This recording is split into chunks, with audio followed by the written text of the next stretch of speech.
Hello, everyone. Thank you for staying with us while lunch is being served. We appreciate it. I hoped you would say the man himself, Tristan Harris. And it's now my honor to introduce Tristan. Thank you very much for your kind introduction, Alessia. I asked the DLD team to introduce Tristan because I'm really personally inspired by your work, Tristan. It's really a man with principles, with heart, who I think touches on what to me seems like, frankly, one of the most important topics, which is this uncanny feeling that we have that somehow these devices are not entirely beneficial, potentially, and that we have to be really careful how we use them. And Tristan's work is really pioneering an approach and a response to that. And it's so brave what you're doing, Tristan. It's so brave in the face of all this backlash and all this sort of profit and growth that you have that battle cry of, guys, let's be mindful of what we're doing. And so it's really an honor and it's a pleasure to say that to you, because I really mean it. And so some of you might know The Social Dilemma, the film that made Tristan famous. And you might know some of the themes, and I think he's here today to talk from that place of let's be mindful about technology, especially in the wake now of this new super technology that we have that's going to accelerate whatever is happening in a rapid way. And so it's about AI and it's about the potentials of AI. You're doing that, Tristan, in the capacity of the co-founder of the Center for Humane Technologies, which is organization that you founded that I can only highly recommend to all of you. And I'm very excited what you're going to say today. And again, thank you so much, Tristan, for coming here and for speaking about what really matters. Thank you.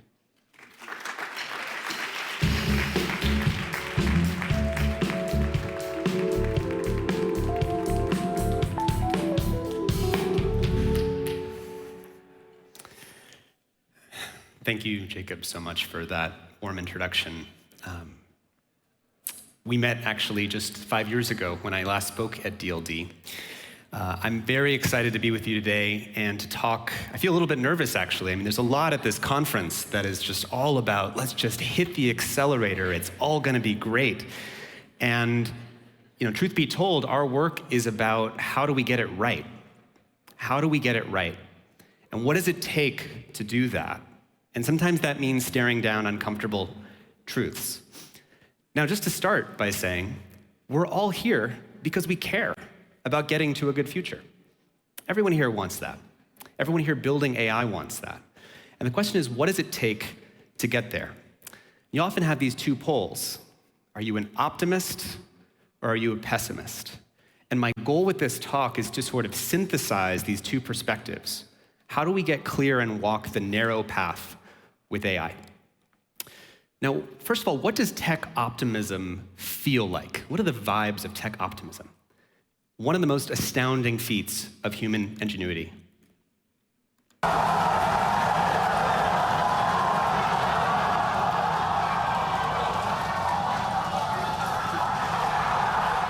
It is hard to argue at the astounding achievement of technology optimism and the ability for us as a species to even steer rockets, which people thought was impossible. So we can steer rockets, but why can't we steer technology's impact on society? And how could we get good at steering and choosing the impact that we want from technology? So in our work at the Center for Humane Technology, as Jacob mentioned, we focus kind of with three different lenses. One is on the technology, by which I mean, what are the new capabilities created by technology? So with social media, the capability to influence or hijack human psychosocial vulnerabilities and really getting deep into how does technology influence us? To the incentives. How do the incentives that are guiding technology rollout actually determine which future we're going to get?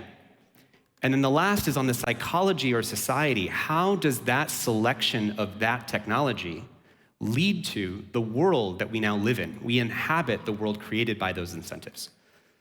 So this is the work that we do at Center for Humane Technology. Now, why is this so hard? Why is it so hard to steer technology? Well, we often refer to the work of E.O. Wilson, who famously said, as a sociobiologist, the fundamental problem of technology is we have Paleolithic brains, medieval institutions, and godlike technology.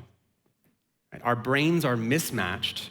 Our institutions, as those who were on the previous panel said, government regulation or government's understanding, institutional understanding lags behind technology. Another way to visualize this is something we call the complexity of the complexity gap. That the complexity of the world is going up. And our ability to respond to that complexity in the form of how our culture and our brains are able to appraise of what does the new technology do? What will it enable? Will it enable dangerous things? We have to appraise of all that, both at an individual level and at a collective level with our institutions. And the complexifying factor of when you add AI or technology to this equation, you add runaway technology, it increases the complexity of the world, right? Increases the complexity of the world we have to respond to. And this is a kind of loss of control.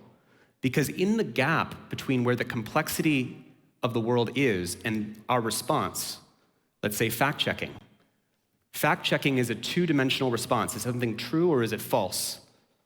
Versus incentivizing outrage and tilting the playing field of the information commons towards that which enrages us. It's not illegal, it's not fact-checking. So our responses are in a lower dimensionality space than the problem. And part of what we need to do to steer technology is by closing the complexity gap, by having our appraisal of the technology and our institutional responses match the complexity of the world.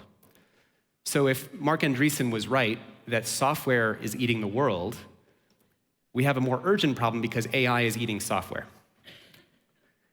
And so how do we reduce the complexity before we sort of supercharge the complexity we're about to create?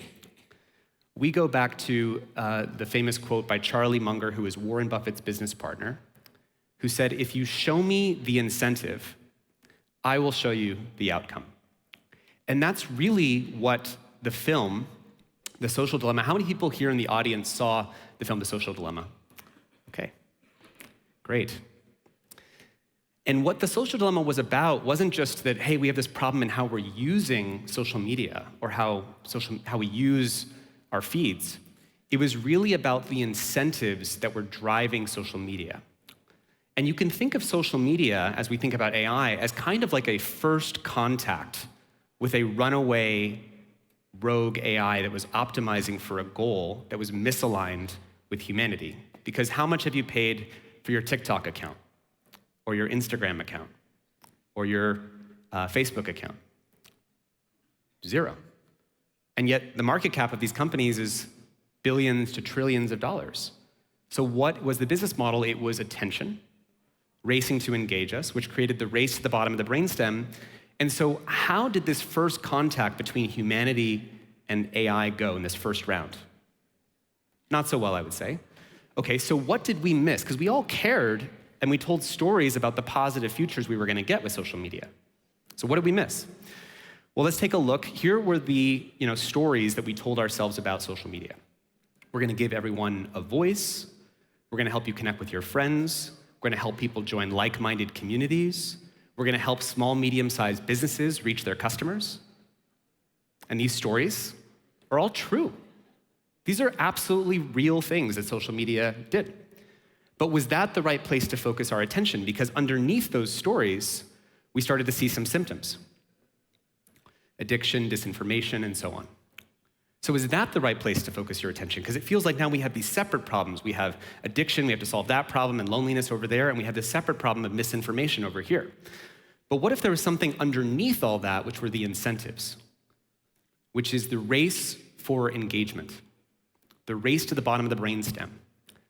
That go back to 2008 and imagine that we're sitting there saying we're about to connect up everyone's psychology. How should we do that? What design choices should we make? Well, we didn't get to live in that world because the incentives made us design for slot machine rewards, infinite scrolling, personalized news feeds as opposed to shared reality creation, disappearing messages, social comparison, maximum virality of information, because that's what gets people to stay. So think of the world that we created. We created this world. We didn't have to, but what determined that we got this world was the incentives. So what did that lead to? The race for engagement led to a set of effects that now everyone in this room is familiar with. Information overload, addiction, influencer culture. We created a whole new species of human being called influencer out of these incentives. Polarization, breakdown of democracy, shortening attention spans, people not reading books, lowered critical thinking. And all of this could come from one tiny misaligned incentive. So how do we get clear about these incentives the next time around as we hit what we call second contact with AI? And importantly, first contact with AI didn't just affect the world, it actually ensnared in a kind of spider web the key institutions that make our society work. It ensnared and captured journalism. It captured elections. You can only win elections if you're on social media. It captured our values. It captured children's development, the family culture, family systems, right? So these decisions have a huge impact. And notice, have we fixed the incentives with first contact with AI? We've not fixed those incentives. So how do we make sure we get the incentives right with what we call second contact with AI, which wasn't not curating which photos, videos that hit the eardrums and eyeballs of humanity, but instead generating text, generating new chemistry, generating new biology, generating new protein folding, generating new robot movements. So what are the stories we're telling ourselves this time? AI will make us more efficient. It'll help us code faster. It'll help us solve climate change, find cures to cancer. And these stories are all true. These are truly the amazing things that we want from AI. These are true benefits. But beneath those stories, we're seeing these symptoms. AI creates deepfakes, weakens democracy, takes our jobs, perpetuates bias. But then underneath these effects, is there again an incentive? And if the incentive in social media was the race for engagement, what is it in AI? Well, it's really the race to get to AGI first, or the race to rollout, which becomes the race to recklessness, which becomes the race to take shortcuts. Because the way that you get market dominance isn't by having the safest, most secure AI models with NSA-level security. It's by getting it out there as fast as possible and moving at the speed of a startup. And it's driven by the logic of if we don't deploy and build AGI as soon as possible, we're going to lose to the company or country that will. How many people here feel like this is sort of the logic you feel? As someone who comes from the Bay Area and San Francisco, this is the logic that's driving the things that we're seeing.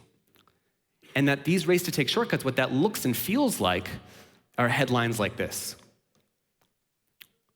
and like this, and like this. And our team worked on this litigation for an AI chatbot that actually encouraged a child to commit suicide. And this is just the beginning. This is what it looks like when we're in a race to take shortcuts. Okay, so should we be optimistic or should we be pessimistic about AI? Well, the actual truth is it's confusing because it's sort of like the game Jenga. How many people here know the game Jenga, right? Okay, so it is an international game, good.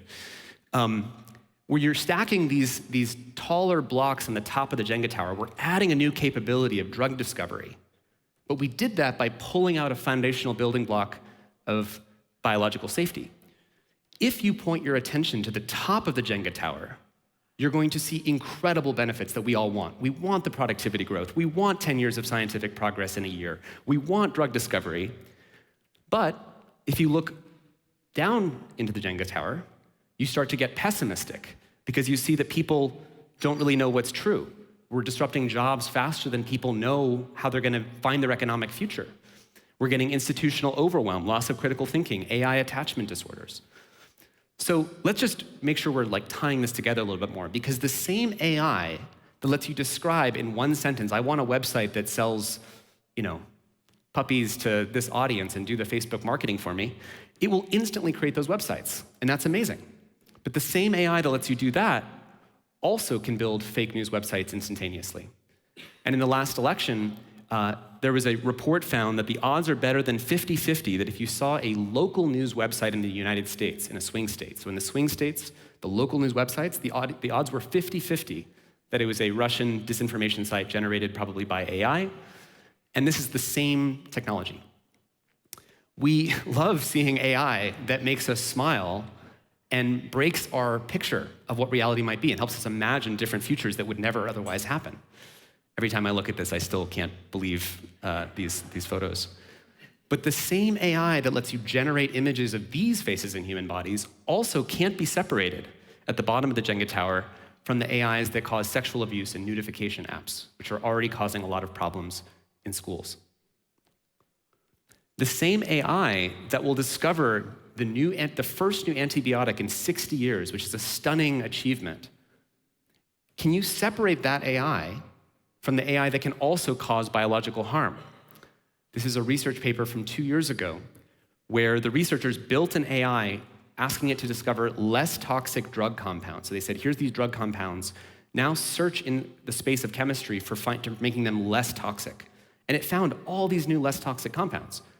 But then the researchers said, I wonder what would happen if you literally just flipped it from less toxic to more toxic. And in 6 hours, it generated 40,000 new toxic chemicals.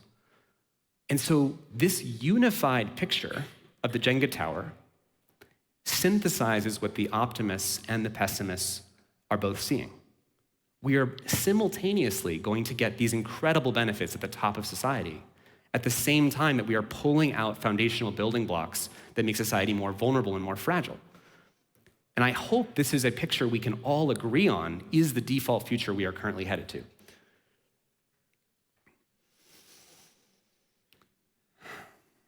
It's hard to look at this. We're all barreling towards this future super fast, and we're not right now steering and choosing what that future is. But we stand at this precipice of a spectrum of possible futures.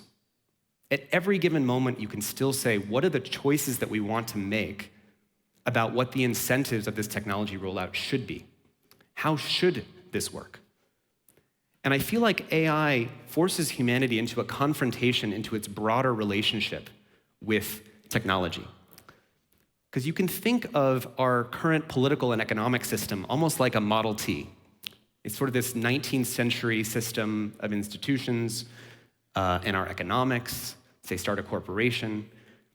And then, of course, this system, if you want to take the Steven Pinker, Hans Rosling, Bill Gates view of the world, has given us these incredible benefits of GDP growth, poverty reduction, modern medicine, cheap energy, global travel.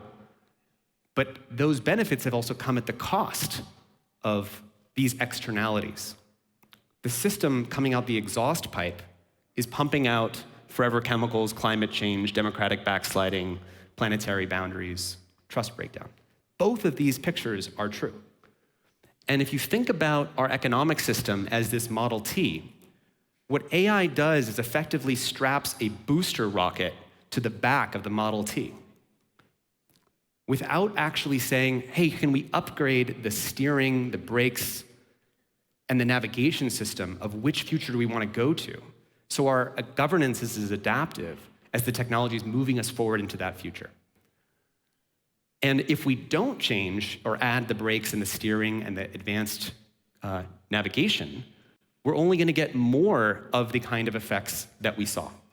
And in that way, AI is like an initiatory experience where we are forced to look in the mirror at our past relationship with how we're rolling out technology and say, let's fix it. Because back in 1930s, DuPont Chemistry had the motto, better living through chemistry. We were super excited about unlocking the language of life and chemistry to create this future.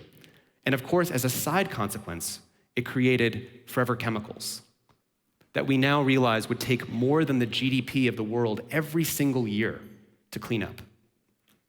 And so AI is asking us, how do we get it right this time? How do we do this differently? How do we upgrade our steering?